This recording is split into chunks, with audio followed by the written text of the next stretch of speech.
Hello, and welcome back to episode number 3 in my ongoing quick and informational educational videos on terms and phrases that are commonly used in this new age sort of woo-woo world that is becoming ever more popular all the time. And I really feel like this is just such a great sign to start seeing in the collective, especially in the mainstream, more and more wokeness sort of bubbling up everywhere. It's inspiring. It's a little comical, and it is and can be very frustrating, especially to people who have been on a path longer to this higher knowledge or understanding, and those of us who see more clearly the truth, it can be quite frustrating to wait around and have to acknowledge all others who are not seeing from the same perspective that we are. But it's important to remember that we as outsiders, counter to the culture that is the norm right now, right? We are also oppositional to them. And so, just like I spoke in part 1 about using these extremes to sort of bounce between to be able to find that balance and the harmonious middle ground, right? We have to remember that those who are new to waking up might be overly excited or agitated by certain things. And yeah, they might take certain terms or certain concepts and twist them or misunderstand them or clumsily, you work through them. But that's the working process in itself is the important process, and it's very helpful for those of us on the outside to remember that process is special and needs to be unique to each person who's waking up. And the more that we can show acceptance, comfortability, temperance, and patience, to create fertile ground for working and understanding, that is how we really lead the lower 3D up into this higher vibe, right? It's through action and consistency, patience, and support that we wait for them to catch up. And understanding what ascension and soul evolution really mean can help so much in that patience, that temperance, the waiting, because it can turn you bitter, it can turn you resentful, and it's a harness to bring us back down to 3D.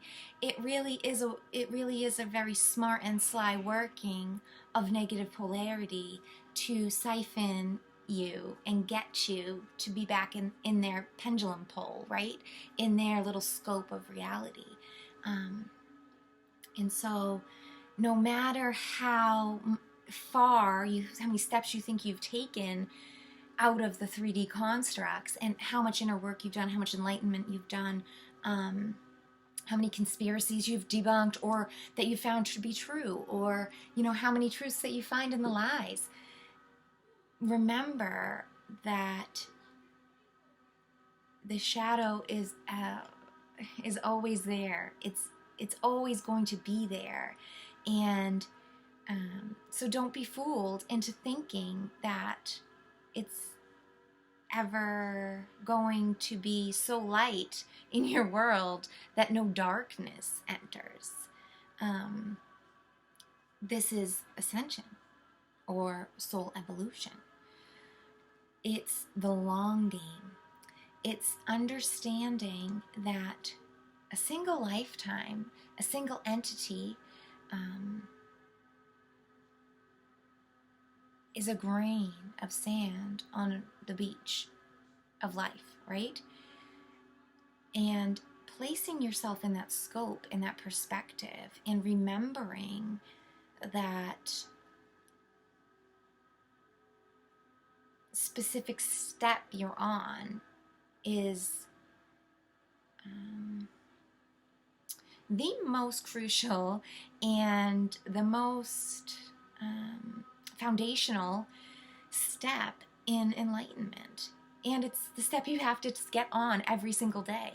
It's the first step. It's the continual step that we all choose. Conscious choice, conscious activity, sovereignty, right? Consent, understanding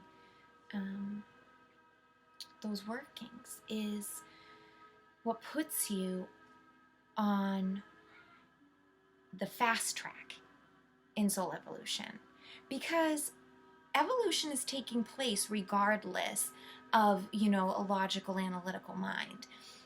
Evolution through density, through time, is eternally circling back to oneness, right? All life forms, all fractals of the Creator are making their individual soul evolution back to oneness, right? And it's that acceptance and working understanding that has to be ever present. It has to stick with you moment after moment, day after day, week after week, because that mind control program that sets a finish line for us is just that. It's a program. It's a mind parasite. It's an implanted aspect that does not fit into the organic, natural flow of life. Everything we see is cyclic, is a renewing, is a coming back to, a reassessment, right? And it's a bitter pill to swallow. So many people, they think waking up, oh, awake, everything's different, everything's new. It's a plateau. It's an Everest that you make the top to, and it is the highest mountain in the world. And once you do the Everest, you've done it all. But it's a joke. And until you can live comfortably in the understanding that every Everest you climb, you're going to see a higher one on the horizon, that's the way it is. That acceptance is what ascension and understanding ascension means.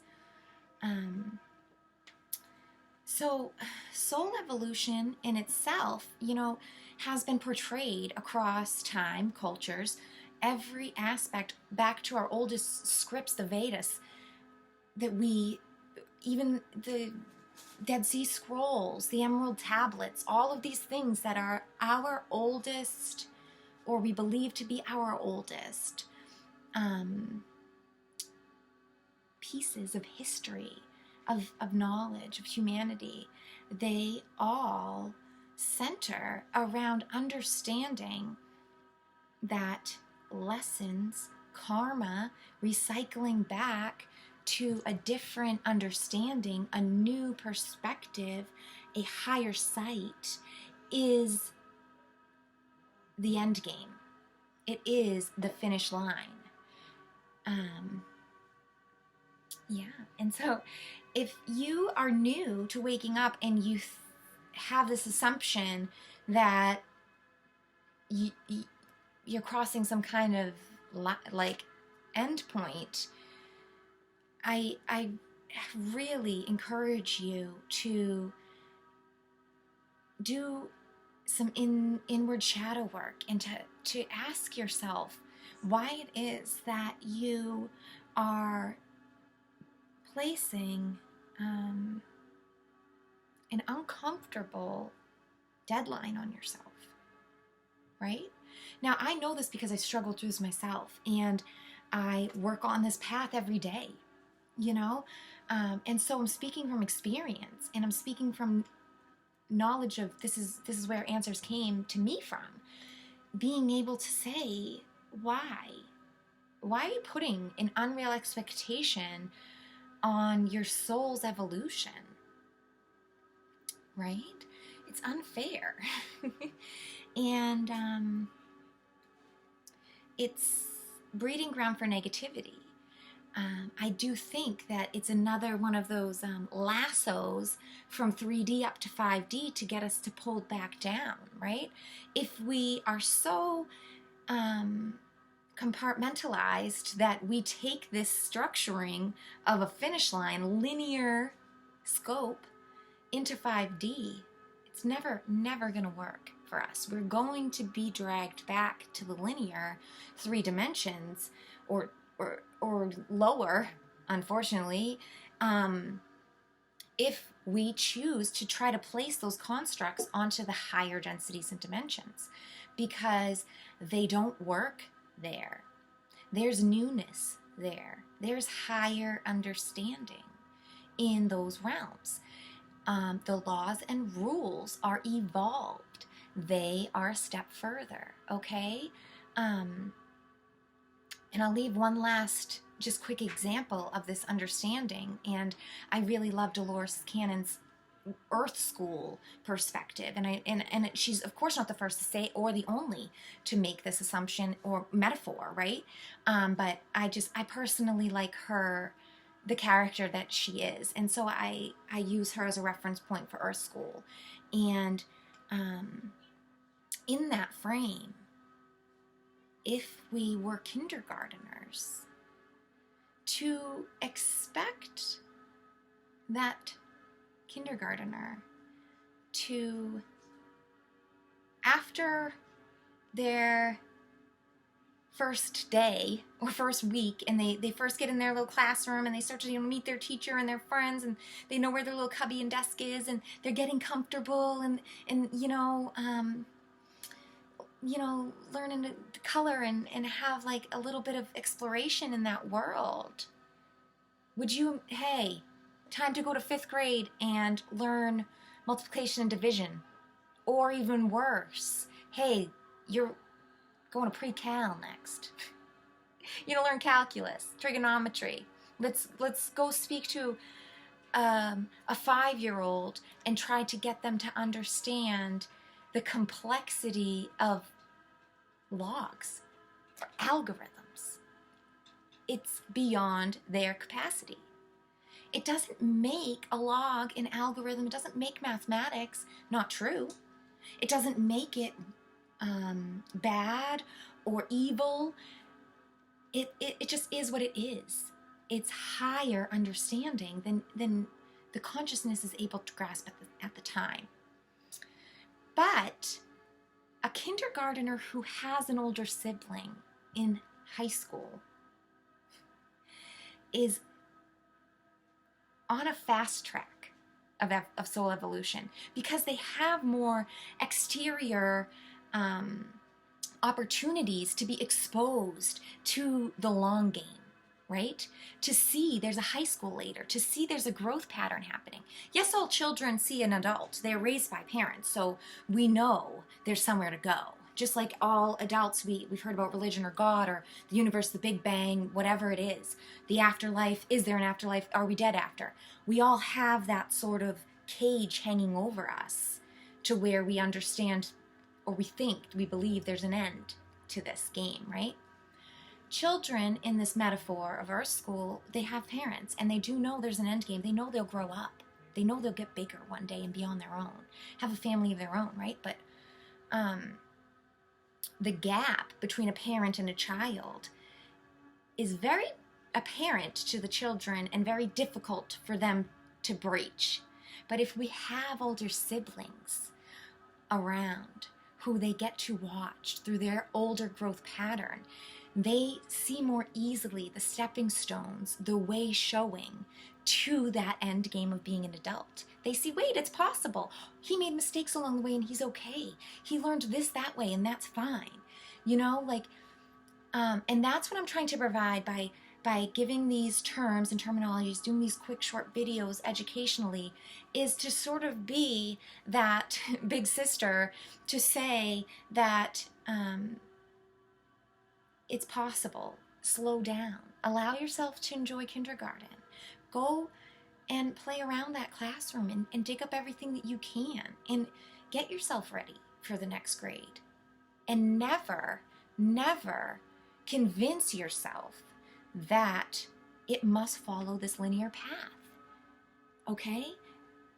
1 in 10, 1 in 100 kindergarteners, whoever, whatever you want to count it as, the statistics, may be a genius. It may be brighter. They might be able to hop right into calculus or trig, or they might be, you know, able to pick up these grander concepts. Maybe they're, you know, a musician or an artist. There are these tiny qualities, these gifts, and all these things that are unique to us and that make our ascension path our beautiful fractal reflection of source that it is. And so we need to be allowed to figure that out, see it for what it is, and grow as it wants us to, as we want to.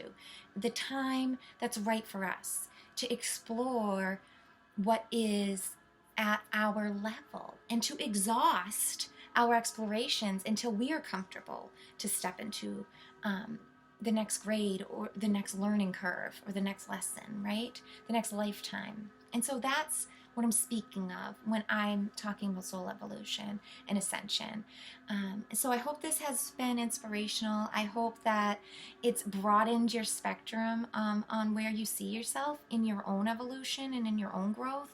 And I hope it will empower you to do some introspection and shadow work and to really remind yourself of your eternal growth and to slow down and appreciate where you're at right now and really allow yourself the space, curiosity, to be free moving in whatever classroom, grade level, whatever you choose to see it as, right? So yeah, I hope this was enlightening. If you didn't see my previous videos about, you know, waking up versus wokeness and also what sovereignty and consent mean, I would check those out. And I hope that you'll check back later to see further videos that I'm doing on more common terminology and phrases that go along with spirituality and ascension. So thank you so much for joining me.